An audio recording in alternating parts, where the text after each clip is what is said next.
أعوذ بالله من الشيطان الرجيم بسم الله الرحمن الرحيم يوصيكم الله بأولادكم للذكر مثل حظ الأنثيين سورة النساء آية نمبر 11 وقال الله تبارك وتعالى للرجال نصيب مما ترك الوالدان وللنساء نصيب مما ترك الوالدان والأقربون سورة النساء آية نمبر 7 ہر قسم کی حمد و ثنا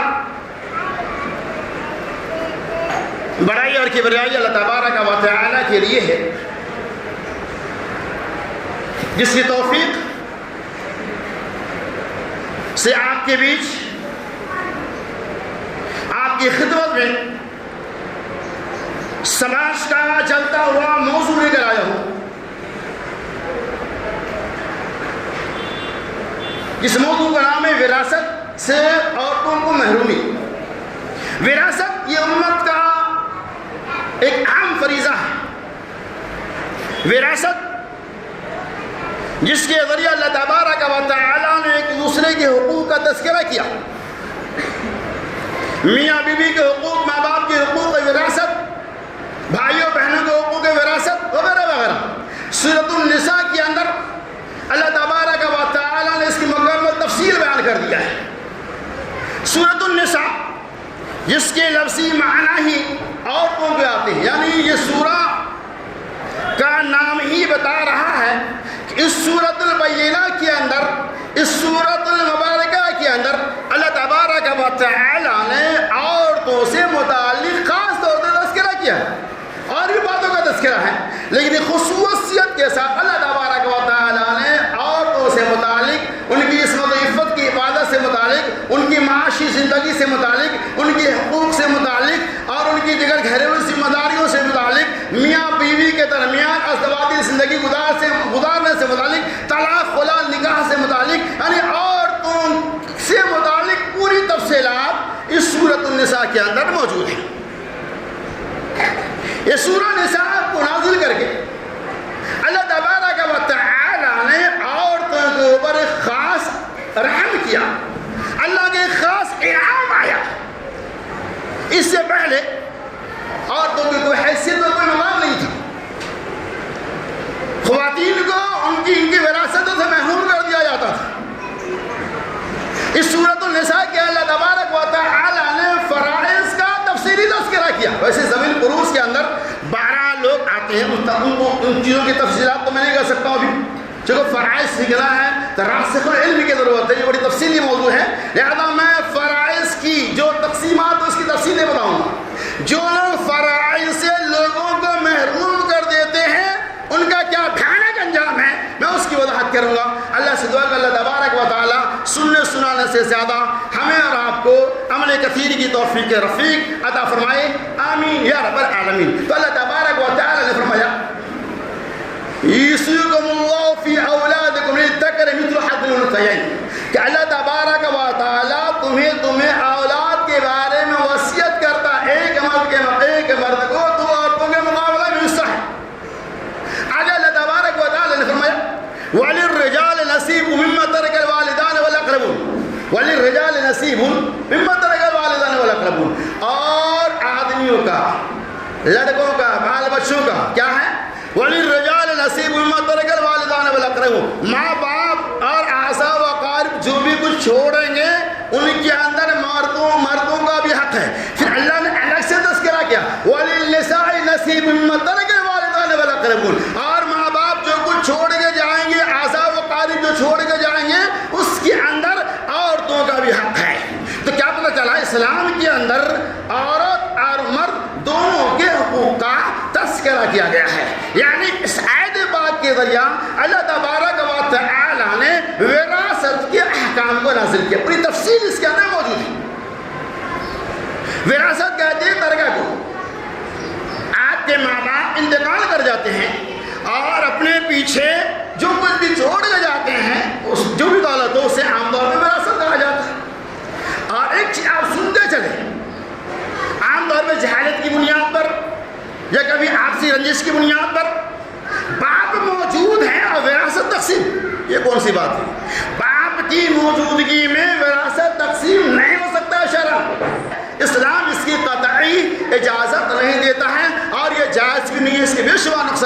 جس کی تفصیل آپ کے سامنے انشاءاللہ آئیں گی. یوصیکم اللہ فی اولادکم، اللہ اولاد کے بارے میں، بال بچوں کے بارے میں ہمیں اور آپ کو وصیت کر رہا ہے. اللہ ہمیں بتا رہا ہے کہ تمہارے جائیداد کے اندر تمہارے بال بچوں کا حق ہے، تمہارے جائیداد کے اندر تمہارے ماں باپ کے حقوق ہے، تمہارے جائیداد کے اندر تمہارے بھائی اور بہنوں کے حقوق ہے، تمہارے جائیداد کے اندر تمہارے پھپھو وغیرہ کے حقوق ہے. ان حقوق کی ادائیگی کرو. تو نمبر 1 پہلے کیا کریں گے ہم؟ سنیے. زمانہ جاہلیت کے اندر اسلام سے پہلے یہ سسٹم تھا کہ جب کسی کے شوہر کا انتقال ہو جاتا یا باپ کا انتقال ہو جاتا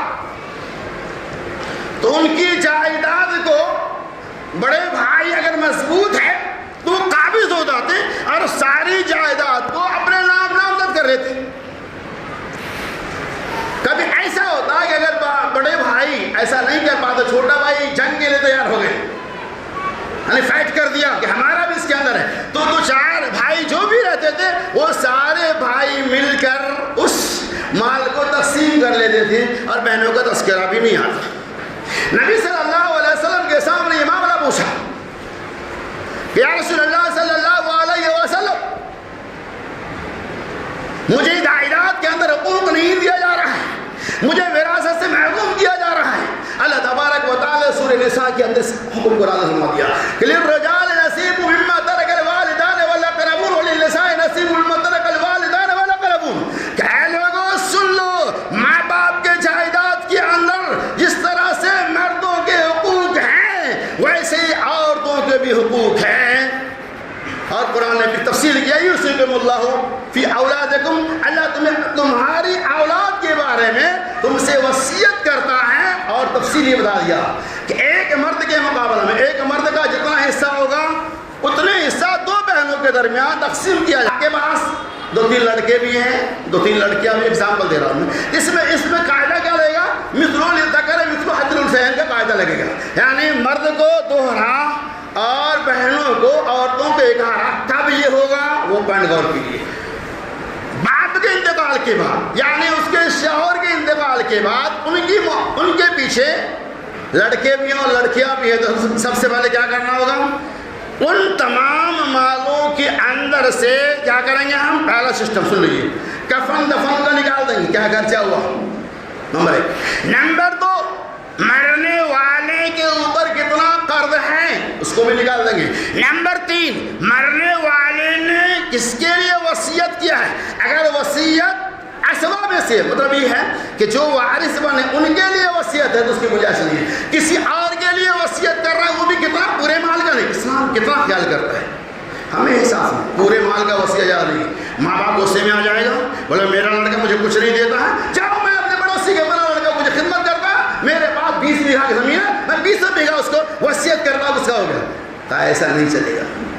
کیسا چلے؟ بہت سے بہت 3 سوس، یعنی تیسرا حصہ کر سکتے ہیں. اگر کرنا چاہے تو یہ کب کرے گا اس کا اندازہ آپ لگا سکتے ہیں. ماں باپ کے رہتے ہوئے بال بچے انہیں ایک گلاس پانی دینے کے لیے تیار نہیں ہیں، ان کے 1 ٹن کھانا کھلانے کے تیار نہیں ہے. وراثت میں نظریں تو ہے کہ بڈھا مرے گا 20 بیگھہ زمین قبضے میں آ جائے گا، اس کا خیال تو ہے. بیچارہ دوا کے لیے پریشان ہے، کپڑے کے لیے پریشان ہے، کھانے کے لیے پریشان ہے، پینے کے لیے پریشان ہے، دوا کے لیے پریشان ہے. کوئی پوچھنے والا نہیں، کوئی تاکنے والا نہیں، کوئی دیکھنے والا نہیں. مجبوری میں کیا کرے گا؟ جو اس کی خدمت کرے گا اس کو دے دے گا، سلوک دے سکتے ہیں. بہرحال تو اللہ نے فرمایا کہ جب تو اس کے بعد کیا کریں گے؟ وصیت کے بعد، قرض کے بعد، کفن دفن کے بعد جو مال بچائے گا، بس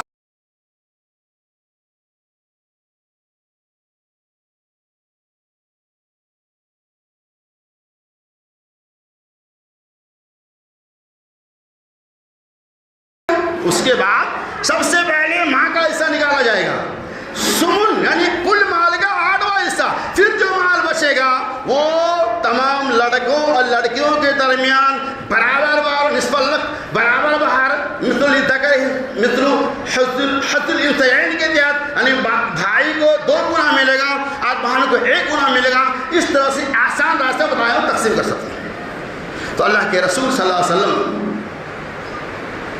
کہ اللہ نے وحی نازل کی کہ اے نبی محمد صلی اللہ علیہ وسلم، جس طرح سے مال میں بھائیوں کا، مردوں کا حق ہے، ویسے ہی عورتوں کا حق ہے۔ اس آیت کے ذریعہ اللہ تبارک و تعالی نے یہ ثابت کر دیا کہ باپ کی جائیداد میں بھائیوں کے ساتھ ساتھ بہنوں کو بھی حقوق کے واجبات ہے۔ یہ اور بات ہے کہ ہماری اس کی طرف کوئی توجہ نہیں ہوتی۔ کب کریں گے؟ جو میں نے اصول بتا دیا، اس کے بعد اس اصول کے بعد ہم کیا کریں گے وہ دیکھیے۔ اللہ تبارک و تعالیٰ نے ہمیں اور آپ کو بہترین ضابطہ اصول دیا ہے کہ آج لوگ کیا کرتے ہیں، اکثر و بیشتر لوگ، میں سب کی بات نہیں کروں گا، میں جانتا نہیں ہوں، لیکن بہت سارے لوگ ایسے ہیں جو باپ کی جائیداد پہ نگاہیں تو رکھتے ہیں، لیکن باپ کے مرنے کے بعد ان کی جائیداد کو بیچ کر اپنی عمارت اور بلڈنگیں بنا لیتے ہیں، لیکن ان کے نام سے صدقہ و خیرات کرنے کی کبھی توفیق نہیں ہوتی۔ ایسے بھی لوگ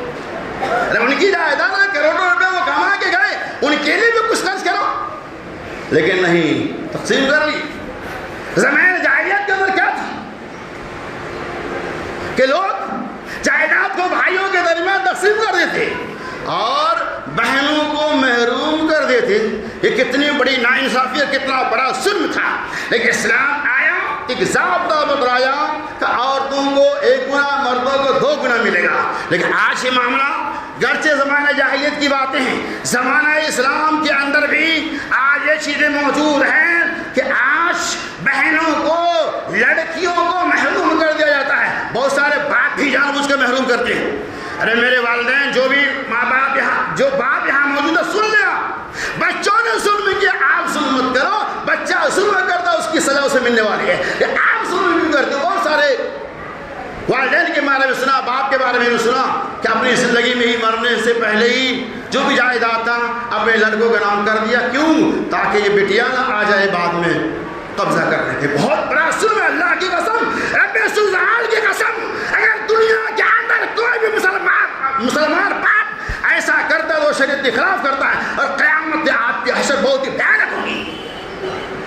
نماز، روزہ، حج، زکات سے کام نہیں ہو جائے گا۔ آپ سنتے چلیں، اللہ تبارک و تعالیٰ نے حقوق کو 2 حصوں میں تقسیم کیا، حقوق اللہ اور حقوق العباد۔ حقوق العباد کا مطلب یہ ہوتا ہے کہ نماز، روزہ، حج، زکات، یعنی آپ حقوق اللہ کے اندر اگر کمی کرتے ہیں تو اللہ تبارک و تعالیٰ اسے معاف فرما دے گا، لیکن حقوق العباد کے اندر اگر آپ کمی کرتے ہیں تو اللہ تبارک و تعالیٰ اسے معاف نہیں کرے گا جب تک کہ صاحب معاملہ اس کو معاف نہ کر دے۔ یقیناً یہ بہت بڑا ظلم ہے، ہر جگہ یہ چیزیں پائی جاتی ہیں۔ آپ سنتے چلیں بزرگوں، میرے بڑوں، سن لو، اگر اولاد ظلم کرتی ہے تو کرنے دو، اللہ کے یہاں اسے اس کو بھگتنا پڑے گا۔ اس کے ظلم کی وجہ سے آپ اسے وراثت سے محروم نہیں کر سکتے ہیں۔ ایک سب دیتا، آپ کے پاس 3 لڑکے ہیں، 2 لڑکے آپ کو کما کے دے رہا، ایک لڑکا کما کے نہیں دے رہا، ٹھیک ہے، لیکن آپ کی جو جائیداد پرسنل ہے، گرچہ وہ آپ کو نہیں دے رہا ہے، لیکن آپ کے نام سے جو بھی جائیداد ہوگا گرچہ وہ نہیں دے رہا ہے، اس کا حق اس میں بن جائے گا قرآن کے فیصلے کے مطابق، گرچہ وہ آپ کو نہیں دیا۔ چونکہ آپ باپ ہیں، اگر آپ یہ سوچتے ہو مجھے کما کے نہیں دے میں اسے کیوں دوں، نہیں، قرآن اس کی نفی بیان کرتا ہے۔ قیامت کے وہ آپ کے دامن کو پکڑ سے اس نے ظلم کیا، اس کی سزا اوپر والا دے گا۔ آپ اپنی طرف سے ظلم نہ کرے، دلیل کو اس طرح حضرت نعمان بن بشیر رضی اللہ تعالیٰ عنہ اللہ کے رسول صلی اللہ علیہ وسلم کے خدمت عزت میں حاضر ہوتے ہیں، کہتے ہیں یا رسول اللہ صلی اللہ علیہ وسلم، نعمان بن بشیر اپنے ایک لڑکے کو غلام دینا چاہتے ہیں۔ ان کی ماں نے کہا کہ جب تک اس بات پہ رسول اللہ صلی اللہ علیہ وسلم کی شہادت نہیں ہوگی ہم اسے مانیں گے نہیں۔ گئے اللہ کے رسول کے پاس، اللہ کے رسول نے کیا کہا، کیا تیرے پاس اور بھی لڑکے ہیں، کیا تو نے انہیں بھی اونٹنے دی ہے؟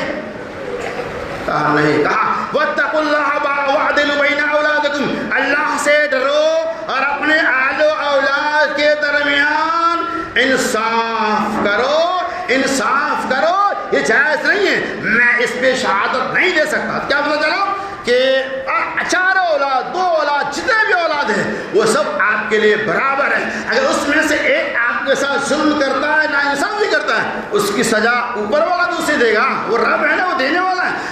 کو دنیا میں سزا دینے کا کوئی حق نہیں ہے، وراثت سے محروم کر کے۔ اللہ تعالیٰ ہمیں اور آپ کو ان تمام باتوں کو سمجھ کر اس کے اوپر عمل کرنے کی توفیق رفیق عطا فرمائے۔ اور آگے چلیے، خاص کیا ہوتا ہے اگر باپ یہ ظلم کیا تو غلط ہے، اس کے بعد کیا ہوتا ہے؟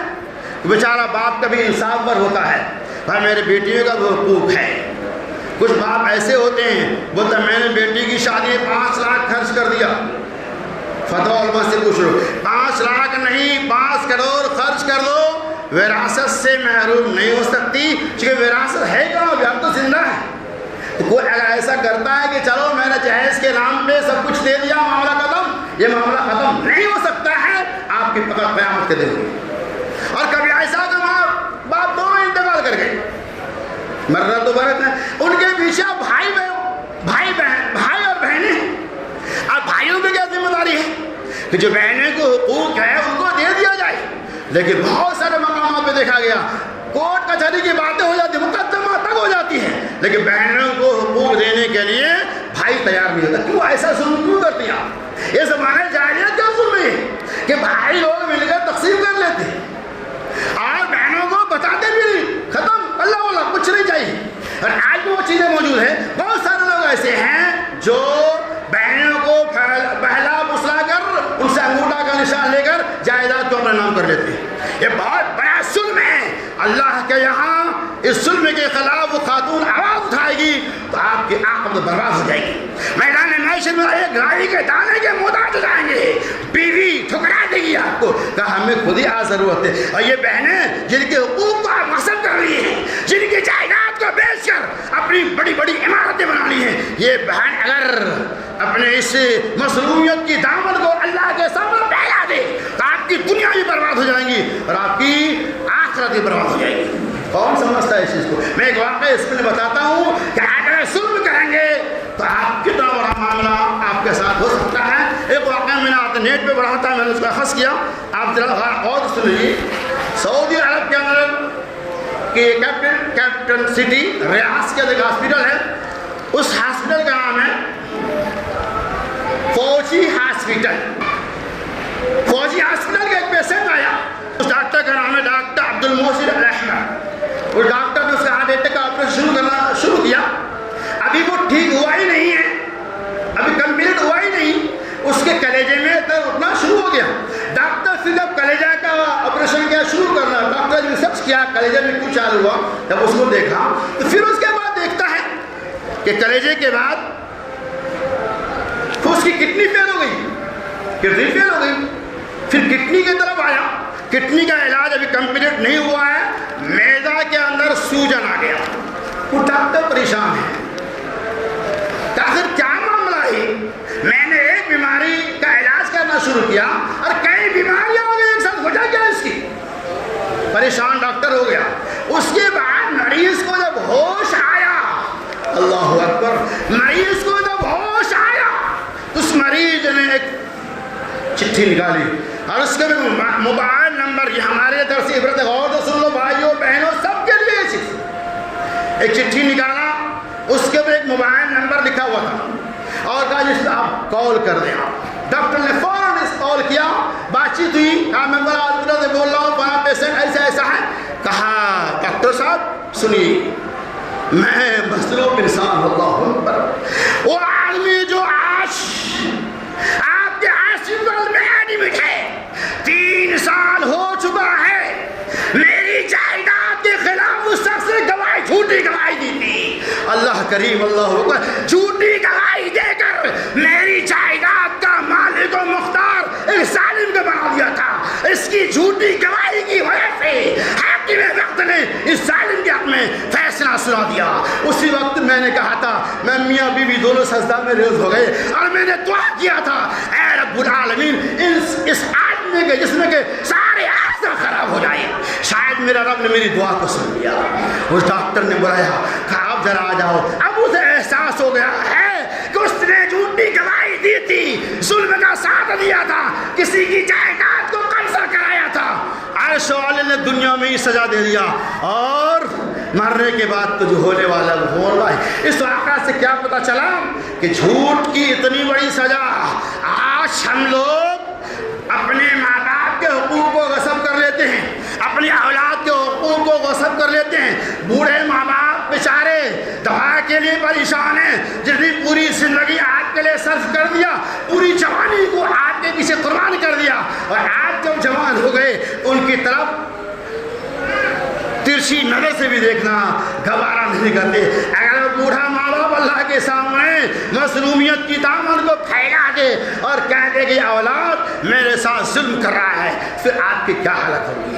اسی طرح سے اگر کوئی کسی کی وراثت حقوق کو غصب کرتا ہے جو جس لائق اسے نہیں دیتا، تو اللہ کیا اس کی پکڑ ہوں گی۔ آج سن لو وہ لوگ جو اپنے بہنوں کو حقوق کو غصب کر لیتے ہیں، بہت سارے لوگ ایسے ہیں جو اپنے بیویوں کو حقوق کو بھی غصب کر لیتے ہیں، تو ان کے لیے درس عبرت ہے کہ جو لوگ اپنے بہنوں کی جائیداد پہ قابض ہے، اربوں خربوں کی جائیداد کر کے دنیا کے بے شرمان مقامات پہ دنیا کی بڑی بڑی عمارتیں بنگلے بنا رہے ہیں، لیکن کل قیامت کا دن میدان محشر میں اگر اس بہن نے مظلومیت کے دامن کا پھیلا لیا کہ رب العالمین میرا یہ بھائی ظالم ہے جس نے میرے باپ کی وراثت کے اندر میرے حقوق کو چھین لیا، میرے حقوق کو بیچ کر، میری جائیداد کو بیچ کر دنیا کے ایسی عزت میں خریدا، اے رب العالمین میرا بال بچہ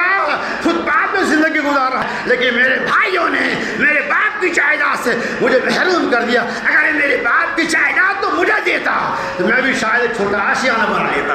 اگر یہ بہنیں پر دعا کر دیں تو پھر کیا حالت ہوگی تو آپ بتا دے رہا ہے۔ آپ یہ غور کیجیے کہ آج یہ معاملہ کیوں ایک جگہ کی بات نہیں ہے، ہندوستان پاکستان بنگلہ دیش کی بات نہیں ہے، یہ لگ بھگ اکثر و بیشتر ملکوں کے اندر صوبوں کے اندر یہ چیزیں ہیں کہ باپ انتقال کر گئے، ارے باپ کی جائیداد بہنوں کو دے دو، ان کی ماں ان کو دے دو، جو ہے وہ جو تمہیں ملے گا الحمدللہ وہ ہے۔ لیکن بہت سارے نوجوان جسے مبارکبادی دیتا ہوں اللہ تعالیٰ انہیں تاج میں ہاتھ خوش و خرم رکھ کے آخرت میں ان کا بیڑا پار کر دے۔ بہت سارے بھائی ایسے بھی ہیں، میں کتابوں میں پڑھا، میں نے آنکھوں سے دیکھا کہ باپ کے مرنے کے بعد باپ انتقال کر گئے، کہا جائیداد کی تقسیم کیا جائے، محبت سے لڑائی۔ آج تو ہمارے یہاں لڑائی جھگڑا ہونے کے بعد تقسیم ہوئی تو ہوئی، نہیں تو کوٹ کچہری چالو، لیکن نہیں، محبت سے بھائیوں بہنوں کو بلایا اور کیا کہا باپ کا جو جائیداد ہے وہ ہے آج تک، وہ بھائی کہہ رہا اللہ ہوگا ایسے بھائی کے قربان کہہ رہا آج تک تقسیم وراثت تک میں فیصلہ سنا رہا ہوں کہ بھائیوں کی جو بھی کمائی ہے وہ باپ کے جائیداد کے ساتھ سم کر دیا جائے، اور پھر برابر برابر جو بھائی کے حقوق بنتے ہیں انہیں دے دیا جائے، جو بہنوں کو حقوق بنتے ہیں انہیں دے دیا جائے۔ آج کے بعد سے سب آزاد ہے، جو چاہے وہ اپنے لیے اپنا ذخیرہ دوزی کرے، جس طرح سے چاہے گزار۔ اللہ تعالیٰ ہمیں آپ کو ایسا بھائی بننے کی توفیق فرمائے جو آخرت کی فکر کرتے ہوئے دنیا میں وراثت کو شریعت مطہرہ کے اصول اور ضابطے کے مطابق تقسیم کرتا ہے۔ اللہ ان کے اوپر خاص رحم کرے۔ اور ایک پوائنٹ سنتے چلے، بہت ساری عورتیں ایسی ہیں، بڑے پتے کی بات ہے کہ پتہ نہیں ہم کیا کریں گے لے کر، ہمارے بھائی کو جانا رہنے دو، ہمارے بھائی رہیں گے اللہ کو بھتیجا رہے گا۔ یہ ایگزامپل میں سب کے لیے بول رہا ہوں۔ تو اس عورت کو اپنی اولاد سے محبت نہیں ہے۔ آپ کے بات تیکھی لگے گی، حق بتا رہا ہوں، اگر کوئی بہن یہ کہتی ہے کہ جانا تو مجھے دلوانا تو اس کا کچھ نہیں ہم نہیں لیں گے۔ ایک یہ ڈر ہوتا ہے کہ اگر ہم حصہ لے لیں گے بھائی ہمیں عید بقرعید میں نہیں بلائے گا، ہم جائیں گے تو ہماری بھابھی دیکھ ریکھ نہیں، یار حصہ تو لے کے کہاں آئیے، حصے کا محبت سے کوئی رشتہ نہیں ہوتا، حصہ تو ہے محبت ہے، ٹھیک ہے، حصہ نہیں دینے کا کوئی محبت کا رہتا ہے۔ تو ساری خاتون ایسی ہے، میرے پاس لیٹر آیا، فون آیا، بچوں کا فون آیا، میری ماں ایسے بول رہی ہے، میری ماں غلط کرے لیکن وہ کریں گے تو بہر کیا کہتے ہیں بہنیں کہ جانا وہ میرے بھتیجے لوگ ہیں۔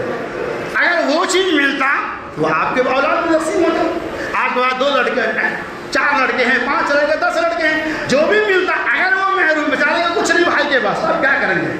ایک چھوٹا سا جھوپڑا ہے تو سمجھنے والی بات ہے، غریب بچہ کہاں سے لیں گے آپ کو، لیکن حق تو حق اس میں 1 کروڑی کیوں نہ ہے تو ہے، لیکن ایک سمجھنے والی بات ہے۔ لیکن اکثر و بیشتر ایسا ہوتا ہے کہ لوگ اس بنیاد کو چھوڑ دیتے ہیں۔ تو جو عورتیں ایسا کہتی ہیں ہم یقین کے ساتھ میرے رسول سے کہہ سکتے ہیں ان عورتوں کو شاید اپنے بال بچوں اور اپنی اولاد سے زیادہ محبت نہیں ہے بمقابل اپنے بھائیوں کی اولاد کے۔ لہٰذا خلاصہ کلام یہ کہ اللہ تبارک و تعالیٰ ہم تمام لوگوں کو وراثت سے متعلق جو قرآن و سنت کے اندر احکامات اور تعلیمات بیان کیے گئے ہیں اس کے اوپر عمل کرنے کی توفیق رفیق عطا فرمائے۔